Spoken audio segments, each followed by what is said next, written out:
오늘도 간 하나님의 말씀, 삶이 바뀌는 기도라고 하는 제목으로 하나님의 말씀의 은혜를 나누고자 합니다. 코로나의 기세가 꺾이지 않고 날로도 기승을 부리고 있습니다. 변이의 이름들이 알파, 베타, 감마, 델타, 람다, 알 수 없는 이름까지 계속 확장되는 것을 볼 수가 있습니다. 이 꺾일 줄 모르는 코로나는 마치 우리를 코너에 몰아넣는 것 같습니다. 좀 거친 속담이지만 매이는 장세가 없다라는 이 말을 실감하게 하는 때이기도 합니다. 꼼짝 못하는 상황에 우리들의 마음이 복잡해집니다. 하지만 이럴 때일수록 우리는 정신을 더욱더 바짝 차리고 우리들의 믿음을 점검해야 될 때입니다. 우리들의 생활을 더 규모 있게 가도록 할 때라고 생각을 합니다. 누군가 이런 말을 하더라고요. 위기는 기회이다. 그 말을 제가 들으면서 이런 생각을 해보았습니다. 코로나로 인하여 꼼짝 못하는 이 상황을 나는 어떻게 기회로 삼을 것인가.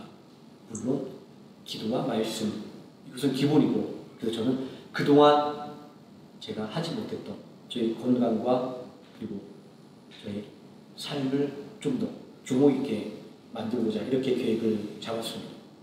그래서 꼼짝 못하는 기간 동안에 식사 조절하고 열심히 운동을 했더니 제가 느끼기에도 어느 순간 건강이 좋아지는 것을 느끼게 됩니다.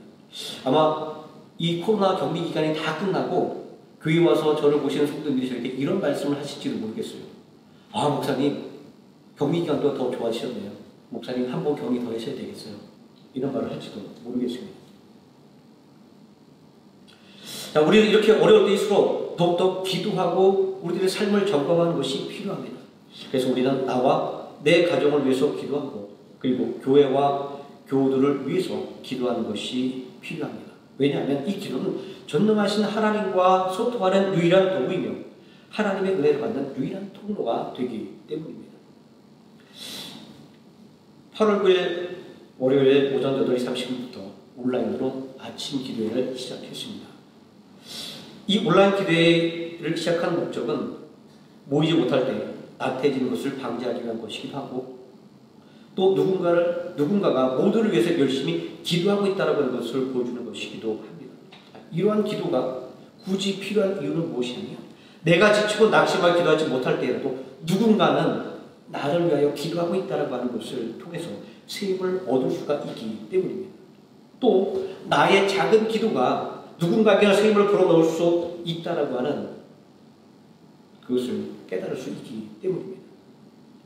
자, 그러므로 우리가 모일 수 없어서 온라인에서 있는 이 기도이지만 그리고 그 시간을 지키지 못하고 다른 시간에 드려지는 기도이라 할지라도 이 기도는 하루의 생명함께를 하나로 묶어주는 끊어지지 않은 든든한 삼겹줄과 같은 기도일 것입니다. 비록 각자의 삶의 자리에 흩어져 있지만 기도가 있을 때 우리는 결코 혼자가 아닙니다. 왜냐하면 하나님께 드리는 간절한 기도의 능력이 우리들의 삶을 붙들어주고 우리들의 마음을 격려해주기 때문입니다. 오늘은 이러한 기도의 능력에 대한 은혜를 나누고자 합니다. 우리의 생각을 변화시키는 기도, 또 우리의 삶을 바꿔가는 기도에 대해서 말입니다. 오늘 말씀을 이끌어가는 주인공은 야곱입니다. 야곱은 그의 인생에 확고한 목표가 있는 사람이었습니다. 아마 이처럼 확고한 목표가 있는 사람을 찾기는 아마 그렇게 쉽지는 않은 것 같습니다. 하지만 그가 추구하는 목표는 결코 그의 것이 될 수 없는 것이었습니다. 아브라함의 언약을 계승하는 것, 장자권을 가진 자에게 주어지는 하나님의 언약이고 하나님의 복이었기 때문입니다. 그럼 이 언약은 그의 쌍둥이 형인 에서가 계승받기로 되어 있었습니다. 에서가 장자였기 때문입니다. 차남이라고 하는 야곱의 위치는 결코 이 언약을 계승하지 못하는 아주 견고한 장애물이었습니다. 현실적으로 야곱이 아브라함의 언약의 계승자가 되는 것, 장자권을 소유하게 되는 것은 불가능한 일이었습니다. 그러나 이렇게 불가능한 아브라함의 언약을 야곱이 꿈꿨던 이유는 그리고 이 쌍둥이 형제의 어머니 리브가가 작은 아들 야곱을 도왔던 이유는 하나님의 계획하심이 있었기 때문입니다. 창세기 25장 23절에 보면 하나님은 이미 야곱을 아브라함의 언약의 계승자로 선포하셨습니다. 여호와께서 그에게 이르시되 두 국민이 내 태중에 있구나. 두 민족이 내 복주에서 나누이리라. 이 족속이 저 족속보다 강하겠고 큰 자가 어린 자를 섬기리라 하셨더라. 야곱은 하나님의 예정 속에서 아브라함의 언약의 계승자가 되는 것을 꿈꿨던 것입니다. 한번 생각해보면 하나님의 약속을 의심한 아브라함의 수많은 인간적인 시도가 있었습니다. 다메섹 사람 엘리에셀을 양자로 드리기도 했고 여종을 통해서 이스마엘이라고 하는 아들을 낳기도 했습니다. 그러나 수많은 인간적인 시도에도 불구하고 약속의 계승자가 된 것은 하나님의 약속을 통해서 사라의 몸을 통해 나온 이삭이었기 때문입니다. 이토록 확고한 하나님의 약속이 있었기에 야곱은 꿈꿀 수 없는 것을 꿈꿀 수가 있었던 것입니다. 그러나 문제는 시간이었습니다. 성경은 이들의 나이에 대해서 이야기하고 있지 않습니다. 하지만 야곱이 죽을 때의 나이와 애굽에 들어갔을 때의 나이와 하란에 체류했던 20년의 기간을 소급해서 생각해보면 야곱이 아브라함의 약속을 계승받으려고 술수를 꾸밀 때는 약 75세였습니다. 100세 이상을 사는 시대였다 할지라도 75세라고 한다면 그는 아마 노인에 속할 나이일 겁니다. 인간의 조급함을 생각한다면 또 목적을 이루기 위해서 수단과 방법을 가리지 않는 인간의 성품을 생각한다면 이러한 야곱의 행동을 낙오할 수가 없을지도 모릅니다. 그러나 믿음의 영역 안에서는 절대로 그렇지 않습니다. 아들에 대한 약속을 성취한 아브라함을 생각해 보십시오. 끊임없는 의심과 인간적인 노력이 동원되었지만 믿음 안에서는 절대적으로 하나님의 때를 참고 기다려야 한다는 것을 우리는 확인할 수 있지 않습니까? 이러한 사실도 불구하고 야곱이 형과 아버지를 속여서라도 아브라함의 언약의 계승자가 된 것은 지극히 세속적인 행동이었습니다. 야곱이 형과 아버지를 속인 것이 세속적이라고 하는 것은 수단과 방법을 가리지 않는 것이라서가 아니라 하나님의 언약에 대한 이해가 없는 것이었기 때문입니다. 아브라함의 언약의 핵심이 무엇일까요? 우리는 아브라함에게 주시는 복에 우리들의 관심을 집중합니다. 내가 너에게 복을 주고 너로 하여금 복의 근원이 되게 하겠다라고 말합니다. 그러나 이 아브라함에게 주셨던 이 언약의 핵심은 복이라는 상급에 있지 않습니다. 아브라함의 언약의 핵심은 하나님의 말씀에 대한 순종의 여부입니다.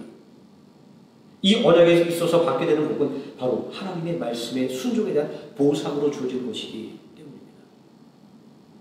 야곱의 잘못은 이 하나님의 언약이 추구했던 하나님의 뜻에 대한 순종, 하나님의 명령에 대한 순종을 그가 알지 못한 데 있었습니다. 세상 사람들은 이렇게 말합니다. 중요한 것은 결과라고 막 이야기합니다. 뭐로 가도 서울로 가면 된다. 우리 사람들은 이렇게 말하지 않습니까? 하지만 실제로 그렇습니까? 우리는 오늘 읽은 이 본문의 말씀을 통해서 야곱이 하나님의 뜻을 어기고 수단과 방법을 가리지 않고 쟁취한 그 언약의 계승이 그를 행복하게 만드는지를 살펴보아야 될 것입니다.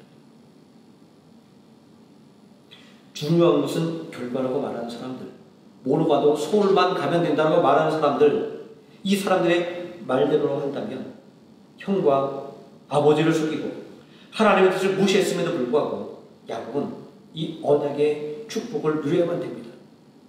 그러나 야곱이 거짓으로 쟁취했던 이 언약의 계승이 그를 행복하게 만들었습니까? 그를 언약의 계승자로 인정받게 만들었습니까? 놀랍게도 야곱은 수단과 방법을 가리지 않고 자신이 원하는 것을 성취하는 순간 자신이 원하는 것을 모두 다 상실해 버렸습니다.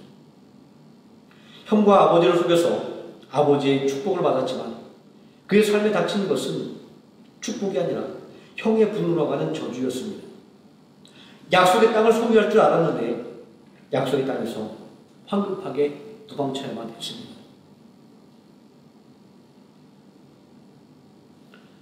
우리가 우리 인생에서 성공을 바라는 이유는 무엇입니까? 그것은 사람들의 인정과 존중을 받기 쉽기 때문입니다. 그래서 우리는 열심히 재물을 모읍니다. 또 권력을 잡으려고 하고 업적을 쌓으려고 합니다. 야곱도 마찬가지였습니다. 그런데 문제는 인간적인 이러한 추구들이 과연 만족을 가져다 주는가라는 것입니다. 사람들 보니까 돈이 어느 정도 있으면 권력을 갖고 싶어 합니다. 권력이 있는 사람은 돈도 갖고 싶어 하고 명예도 얻고 싶어 합니다. 또 명화가 있는 사람은 거기서 끝나는 것이 아니라 명예가 있으면 실질적인 힘을 갖고 싶어 하는 것들을 보게 됩니다.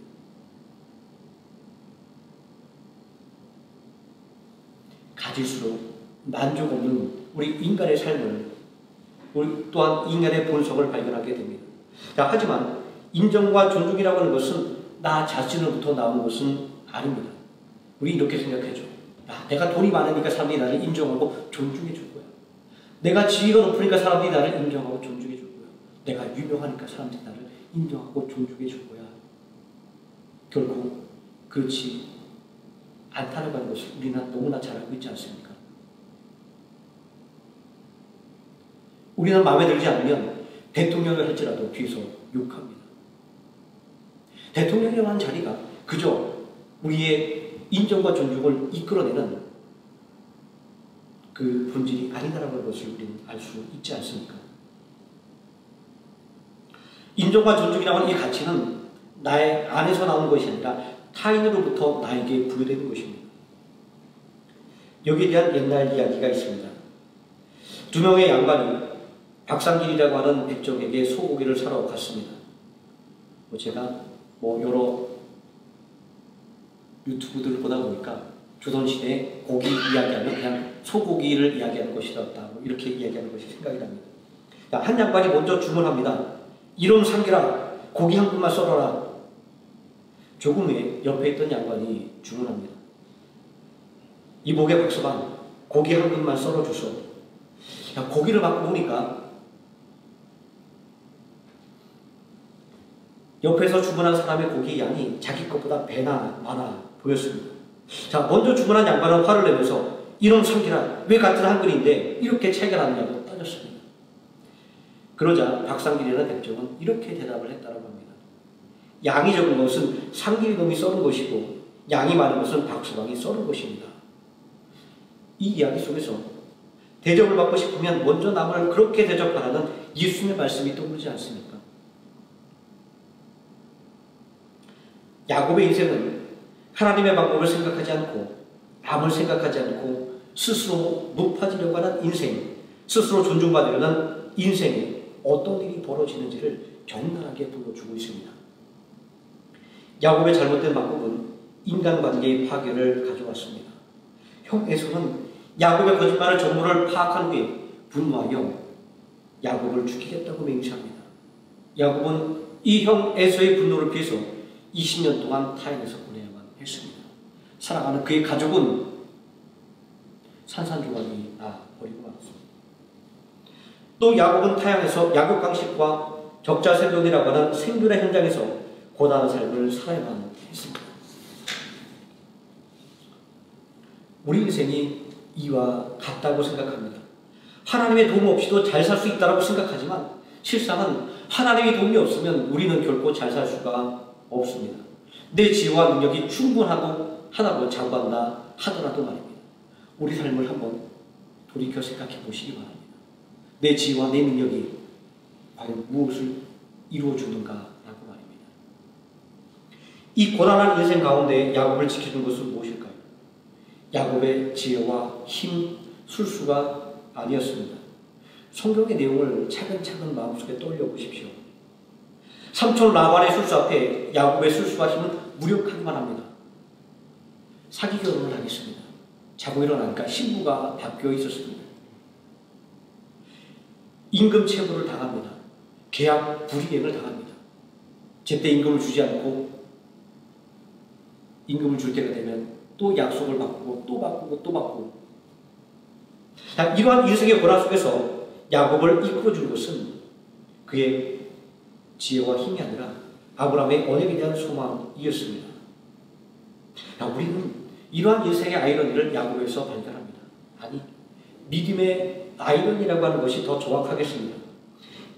야곱이 가졌던 간절한 그 소망 때문에 그의 인생의 고난이 닥쳤기 때문입니다. 만약 야곱이 아브라함의 언약에 대해서 아무런 관심이 없었다고 한다면, 그래서 형과 아버지를 속일 일이 없었다고 한다면 평안한 인생을 살았을 것이기 때문입니다. 우리는 여기서 기도하지 않는 인생, 하나님과 교제가 없는 인생의 문제를 발견하게 됩니다. 하나님이 주신 복에 관심이 많이 있지만 하나님과의 교제는 관심이 없는 사람들 말입니다. 지금도 간혹 보면 교회를 자신의 이익을 실현시킬 수 있는 장으로 생각하는 그런 사람들이 있습니다.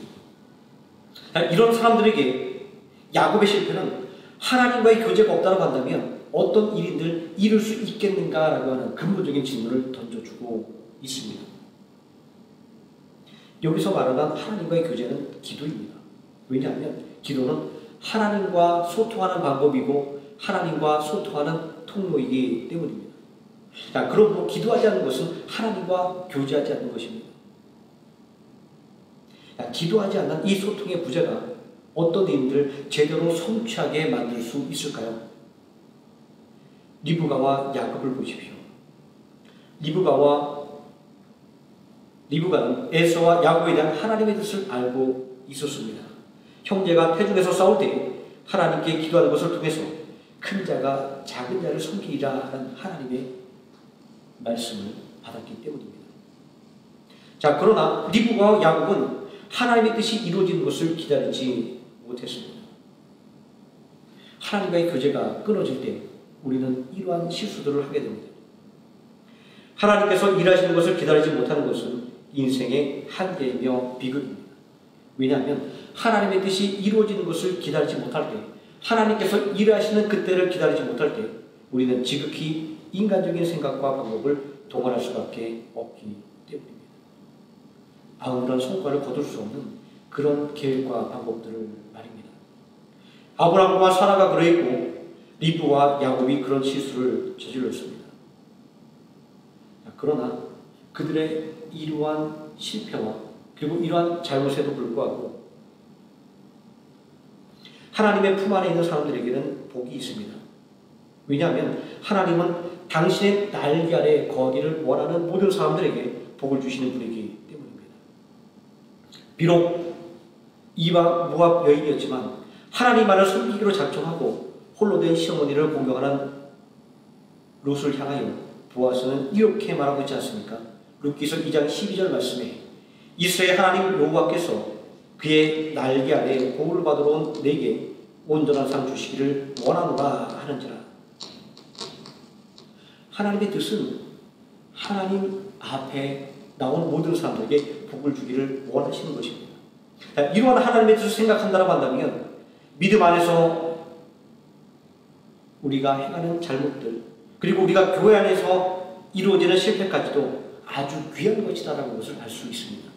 어떠한 목적으로 교회에 나왔다 할지라도 우리가 어떠한 목적을 가지고 신앙생활을 한다 할지라도 비록 그 출발은 잘못되었지만 하나님께서 붙잡아 주심으로 말미암아 결국 우리는 바른 믿음, 바른 길을 가게 된다라는 것이기 때문입니다. 하나님의 은혜를 말하는 사람에게는 실수와 잘못까지도 깨달음이 되고 삶을 변화시키는 길이 되기 때문입니다. 야곱의 삶을 다시 한번 생각해 보시기 바랍니다. 아브라함의 언약에 대한 잘못된 이해와 장자권에 대한 욕심으로 인해 형의 분노에 직면해야 됐으며 그 삼촌의 억압에 짓눌리는 인생을 살아야만 했습니다. 이런 것을 보면 철저하게 실패한 인생이지 않습니까? 그러나 이 고난의 시간들을 통하여 야곱은 하나님의 임마누엘을 체험했습니다. 형의 분노를 피해 도망치는 길에서 그 순간도 함께 하시는 하나님을 그는 발견합니다. 삼촌의 거짓말과 억압 속에서도 자신을 돕는 하나님의 손길을 체험합니다. 이렇듯 하나님의 임마누엘은 믿는 모든 사람들로 하여금 현실과 대면하게 만듭니다. 그 현실이 아무리 어렵고 가혹한 것이라 할지라도 말입니다. 하나님의 임재를 깨닫기 전에는 형의 분노를 피해서 아니 자기 자신의 잘못을 감추기 위해서 도피할 수밖에 없었지만 하나님의 임마누엘을 경험하고 난 이후에 하나님께서 함께 하시는 확신하게 된 이후에는 형의 분노를 피하려 하지 않았기 때문입니다. 자신의 잘못을 더 이상 감추려 하지 않았기 때문입니다. 자신의 상처 입힌 영혼에 대한 책임을 회피하지 않게 되었기 때문입니다. 야곱은 형의 분노가 두려웠지만 더 이상 피하지 않았습니다. 야곱은 이제 하나님께 간절한 도움을 요청합니다. 오늘 본문 말씀에 야곱이 정체 모를 사람들과 밤새도록 씨름했다라고 말씀을 하고 있습니다. 호세아 선지자는 호세아서 12장에서 야곱이 하나님의 천사와 씨름하며 울며 호소했다라고 말합니다. 그러므로 야곱의 이 씨름은 분명 간절한 기도였던 것입니다. 눈물로 호소하는 기도, 응답을 받기 전에는 절대로 포기하는 기도 말입니다. 이날 야곱의 기도는 무엇이었을까요? 야곱이 받기를 원했던 축복이 무엇이었는지 성경이 말씀해주고 있지 않습니다. 하지만 아마도 형 에서의 분노를 잠재워 자신의 목숨을 지켜달라는 기도였지 않을까 생각합니다. 정황상 이렇게 생각할 수밖에 없지 않습니까? 400일을 이끌고 달려오는 형 에서의 마음이 어떠한지 도무지 알 수 없기 때문입니다. 그 순간 유일하게 알고 있는 것은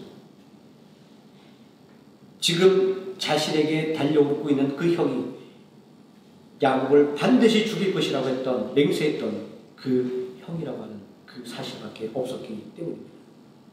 이런 상황을 생각한다면 야곱의 끈질긴 기도와 그가 말한 축복이 그의 형의 분노한 마음을 녹이고 자신의 생명을 보존해달라고 한 것이라고 하는 것을 충분하게 짐작할 수 있게 만들어줍니다. 야곱은 인생의 최대의 위기 속에서 하나님께 모든 것을 맡겼습니다. 왜냐하면 지금 이 순간 하나님께서 도와주지 않는다고 한다면 더 이상 아무런 소망이 없는 상황이었기 때문입니다. 우리는 삶 속에서 이런 경험들을 하지 않습니까? 내 힘과 내 지혜로는 도무지 한 발자국도 앞으로 나아갈 수 없는 이런 상황들 말입니다. 이럴 때 우리가 할 수 있는 것은 하나님께 간절하게 기도하는 것밖에 없습니다. 하나님을 향한 간절한 기도는 우리가 바라는 것 이상을 우리에게 가져다 주기 때문입니다. 야곱의 기도가 이러한 사실을 분명하게 증거해 주고 있습니다. 우리의 기도에 대한 하나님의 응답은 이해하기 어려울 때가 많습니다. 야곱의 기도가 그러했습니다. 간절한 야곱의 기도에 하나님은 그의 허벅지 관절을 치는 것으로, 그의 둔부의 힘줄을 내려치는 것으로 응답하셨습니다. 이때 야곱의 나이는 그가 75세에 하나님으로 떠났으니까 20년간 체류했다고 생각하면 약 95세가 될 것입니다. 한번 생각해 보시기 바랍니다. 95세 백발의 노인이 그의 다리를 다쳐서 절뚝거리는 모습을 말입니다. 하나님 앞에 철저하게 패배한 야곱의 모습을 우리는 떠올릴 수가 있습니다. 이렇게 초라한 모습으로 무엇을 할 수가 있을까요? 우리 생각에는 말입니다. 이러한 때 우리는 우리의 기도가 거절되었다고 생각하고 이제는 더 이상 소망이 없다고 생각합니다. 그러나 믿음 안에서는 놀라운 일이 벌어졌습니다. 이 초라한 야곱의 모습에서 아무것도 할 수 없을 것 같은 불쌍한 노인의 이 모습에서 에서의 분노는 눈 녹듯이 사라져버렸기 때문입니다. 아마 에서는 이런 생각을 했을지도 모르겠습니다. 극한 장자의 명분이 뭐라고? 아무리 아브라함의 언약이 귀한 것이라 할지라도 다 늙어서 절뚝거리는 그 노쇠한 동생의 모습을 볼 때 그 모든 것들이 아무것도 아니라는 그러한 생각을 하지 않았을까 생각해봅니다. 야곱의 어떤 선물보다도, 야곱의 어떠한 상황보다도 하나님 앞에 철저하게 패배해서 가장 낮아진 이 야곱의 모습이, 가장 약해진 이 야곱의 약함이 에서의 굳은 마음을 녹였던 것입니다. 이러한 야곱의 모습 속에서 내가 약할 때 오히려 강함이라고 하는 바울의 고백이 생각납니다. 비록 야곱은 너무나도 열악해졌지만 하나님께서 그와 함께 하심으로 말미암아 사람의 마음을 움직일 수 있는 강력한 힘을 얻을 수가 있었던 것입니다. 원수의 마음까지도 녹여내는 능력을 말입니다. 그러나 이 기도가 더욱더 놀라운 것은 기도는 우리가 기도하지 않은 것까지도, 우리가 미처 생각하지 못한 것까지도 우리에게 주기 때문입니다. 오늘 본문에 기록된 야곱의 모습은 분명히 패배자의 모습입니다. 그가 아무리 끈질기게 매달렸다 할지라도 말입니다. 그런데 하나님은 이렇게 초라해진 야곱에게 우리가 이해할 수 없는 말을 하고 있습니다. 철저하게 패배한 야곱에게 내가 이겼다라고 선언하고 있기 때문입니다. 28절 말씀에 내가 하나님과 겨루어 이겼습니다 라고 말씀을 하고 있습니다. 하나님 앞에 철저하게 무릎을 꿇은 야곱에게 하나님의 인정과 존중이 선포된 것입니다. 세상에 이것보다 더 큰 배가 어디 있을까요? 그토록 인정받고 싶고 존중받고 싶어서 그렇게 애타게 살았는데 전능하신 하나님께서 가장 연약한 모습으로 무릎 꿇은 그에게 내가 나와 겨루 이겼다라고 그를 인정해주고 그를 높여준 바로 이 사실 말입니다. 야곱의 인생은 누구보다도 인정받고 싶은 인생이었습니다. 누구보다도 존중받고 싶은 인생이었습니다. 우리도 마찬가지입니다. 얼마나 인정받고 싶고 얼마나 존중받고 싶습니까? 이 인정과 존중은 돈으로 살 수 없습니다. 어떠한 권력으로도 얻을 수 없는 것입니다. 내 힘으로, 내 지혜로 살 때 인정과 존중을 받을 수 없었습니다. 야곱의 이름은 이러한 우리들의 인생의 한계를 대변합니다. 발뒤꿈치를 잡은 자, 남을 끌어내리는 사람, 속이는 자, 이러한 이름을 가진 야곱이 아무리 많은 것을 얻고 아무리 많은 것을 이룬다 할지라도 언제나 그의 인생은 다른 사람들의 눈에, 다른 사람들의 마음속에 저 사람은 언제나 남을 끌어내리는 사람, 언제나 남을 속이는 사람이라고 하는 불명을 안을 수밖에 없었기 때문입니다. 야곱의 인생의 어려움은 바로 여기에 있었습니다. 아무리 발버둥 쳐도 도무지 남에게 인정과 존중을 받지 못하는 인생이었기 때문입니다. 그런데 간절한 기도가 야곱의 인생을 변화시켰습니다.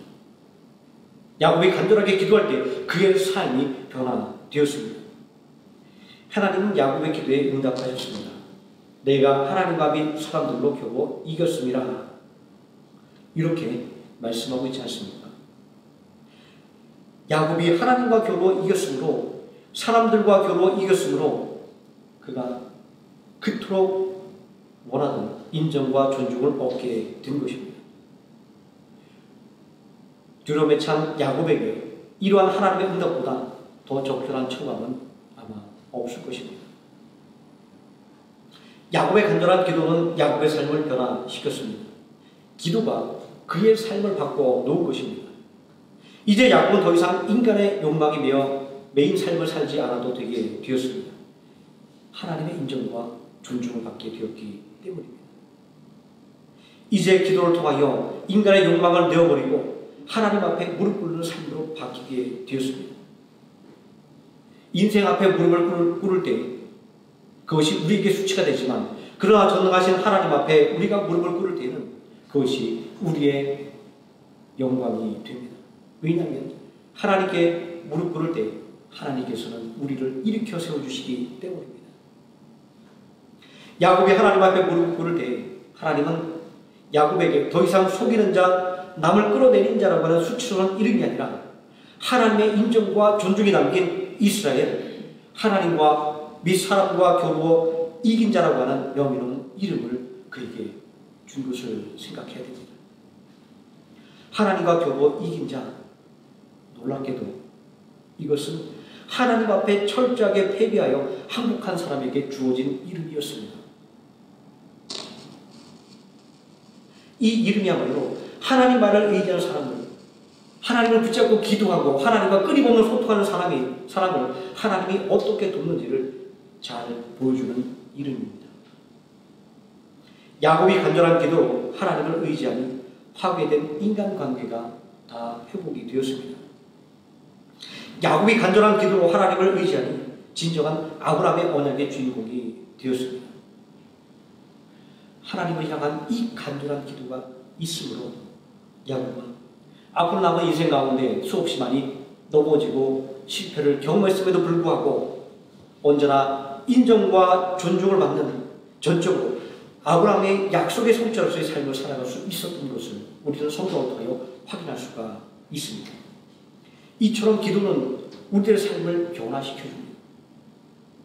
하나님의 존중과 인정을 받는 삶으로, 그래서 사람의 인정과 존중을 받는 삶으로 말입니다.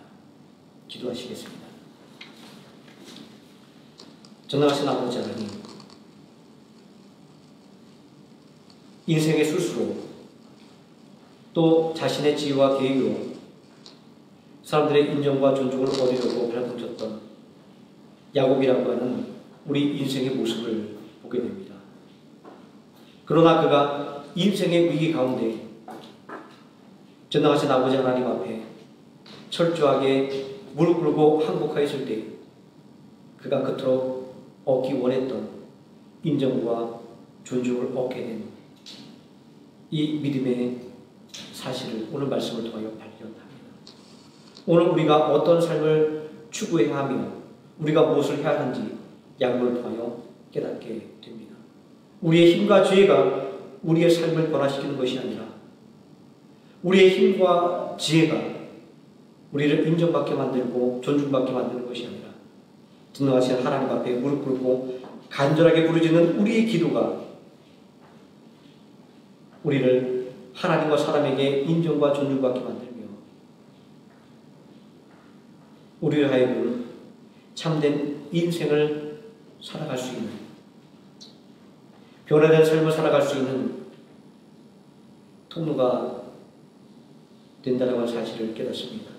아버지 하나님, 우리가 코로나로 인하여 함께 모일 수 없다 할지라도 우리가 시간을 정하여 한 마음으로 기도하게 하여 주시고, 같은 시간에 기도할 수 없다 할지라도 그러나 하나님의 마음으로 우리가 더욱더 뜨겁게 기도하게 하여 주옵소서. 나의 믿음을 온전하게 붙잡으며 기도를 통하여 낙심한 성도들을 일깨우는 이 기도를 우리가 쉬지 않도록 하나님, 우리 생명함께를 붙들어 주시고 우리 모든 성도들을 붙잡아 주시옵소서. 예수님의 이름으로 기도드립니다.